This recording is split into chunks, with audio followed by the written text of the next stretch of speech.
na maluway itong aking buong balat, ang Diyos ko'y namamalas, kay Baba ang Agnes.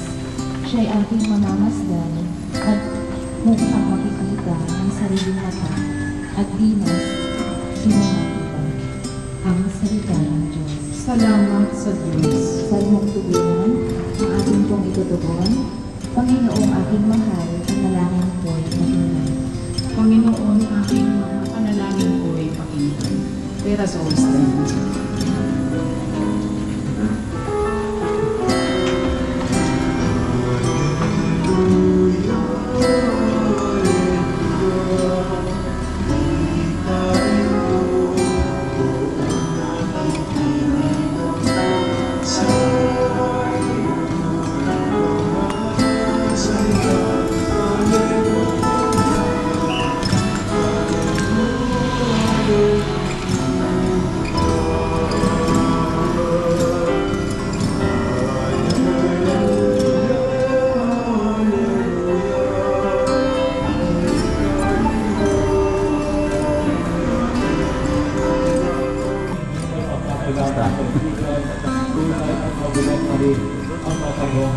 Mga lalak lang tayo ituwad-tuwad ng kanya. No problem. Ang sakit ng pagkadalang atin.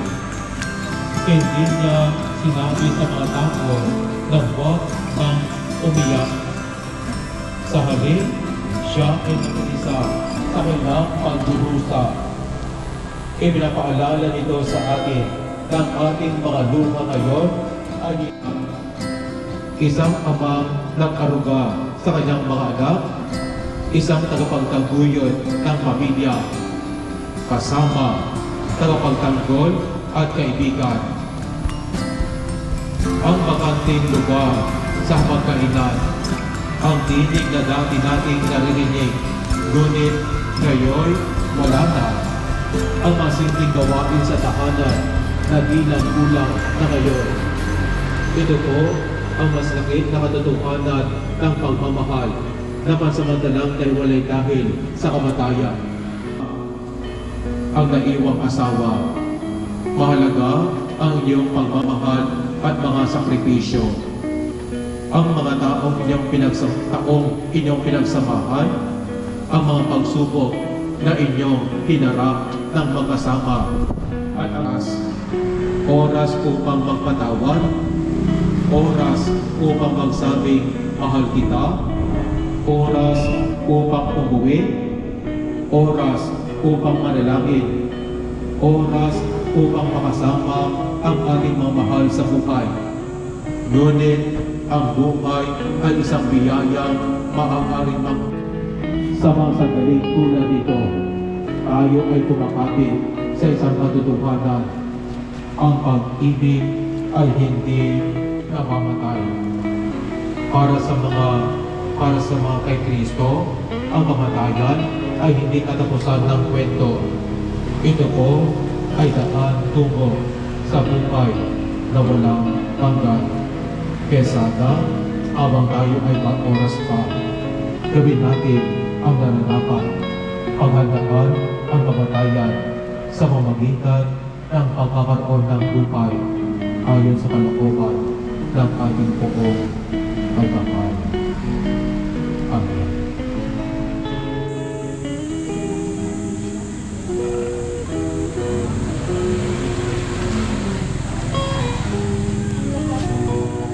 Mga anak at pinagkakailangan ng Lord, idalangin natin sila sa Lord.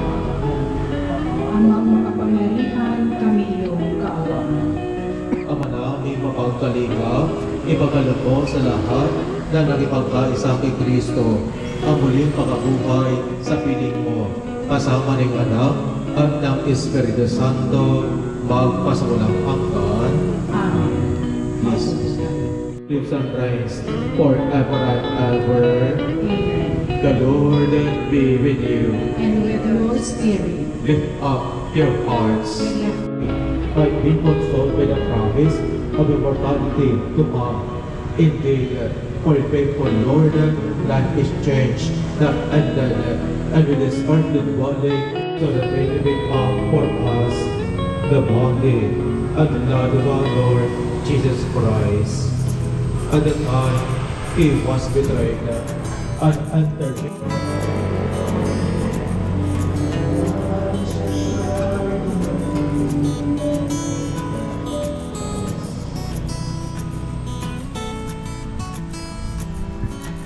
through him and with him and in him, O God, Almighty Father, in the unity of the Holy Spirit, all glory is free from sin and faith from all distress, as we await the blessed hope and the coming of our Savior, Jesus Christ. For the kingdom, the power, and the glory. Let us pray. Lord God, for such blessed sacrament of His body, put for the journey. Mercifully grant the strengthened by it of brother Peter, make calm the eternal table of Christ, who lives and reigns forever and ever. Amen. The Lord be with you, And with your spirit. and may the Almighty God bless and protect you, the Father, and the Son, and the Holy Spirit. Amen.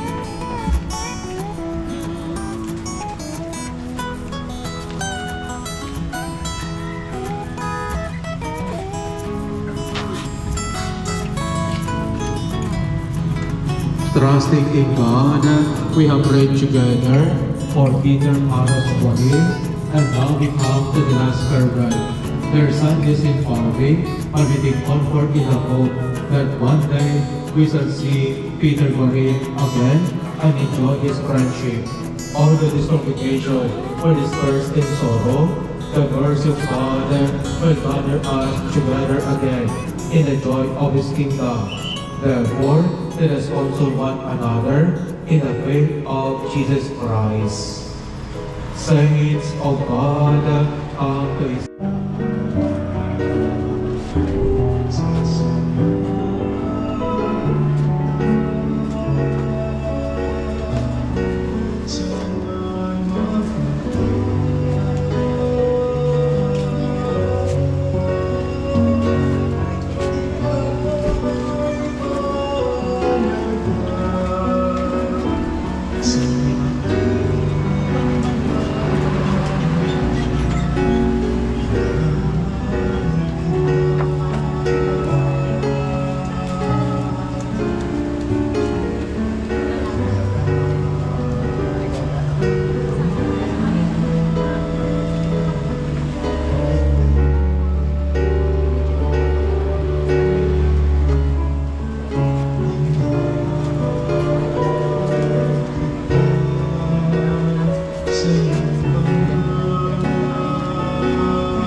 maraming salamat po sa inyong mga moral at spiritual support na binigay niyo sa aming pamilya.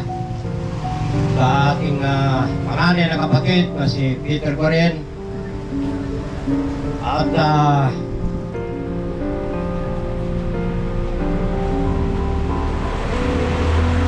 Bro Peter, maraming salamat din sa mga negatibo. Kaya bro, yung mga alaala mo, yung mga ginawa mo para ang relasyon natin ay lalong mapaganda. Ang lahat ng ginawa mo sa amin, mga kagandahang kalooban, mga suporta, lahat ng values ay manatili dito sa aming puso't isipan. At itong mga dalawa mong anak, si Jansen, asan si Jansen? Oy, Kent. Hindi na kayo magkilala kasi ilagpasan nyo na ako. Ako ang dati pugi, pero kayo ng pugi. Kaya Jansen lahat ng inumpisahan ni Papa mo, ikaw ngayon, kasi ikaw panganay. Kung ano yung mga balakin, mga plano niya, ikaw ngayon ang gagawin.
Rodan.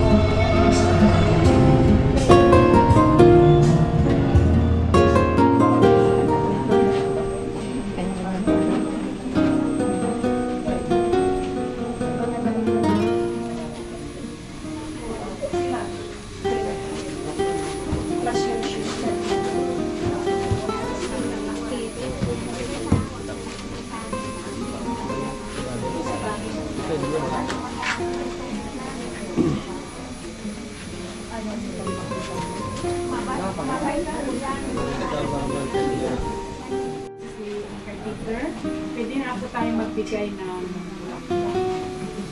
ito na po tayo kukuha. Siguro pag ano na lang sa labas para hindi tayo kuha dito and then ibigay, ikot, ito ibigay and then labas din. Mahal po yung pamilya.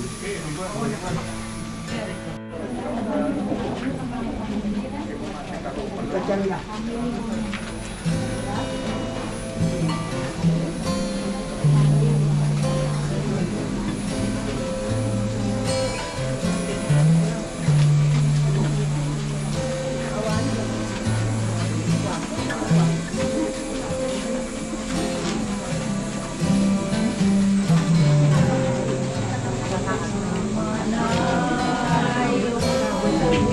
Ganun po, ganun po.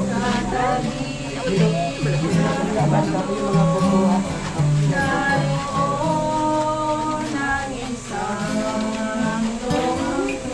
Yung pinalaki ko na kanina.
na isasarado.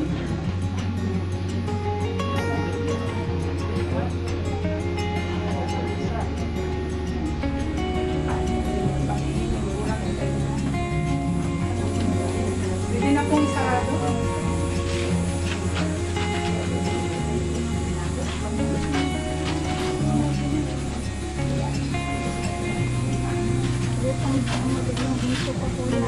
Kaya lang po.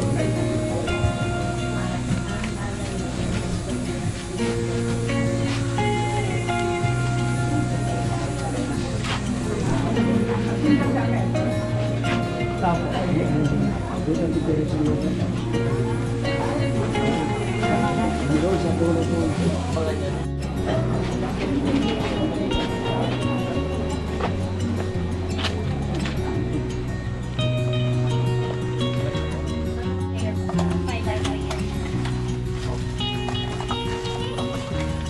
Ay, bagit lagi oy. Dito dito.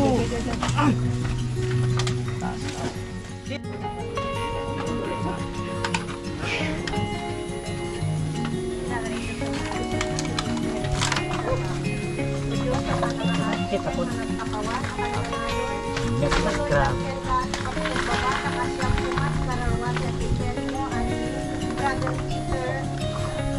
Ito nga sila ito yung agaw, inalang sa Diyos sa bali nila. Hindi ka kumakay pa niyo sa may awat na rin. Pwede nito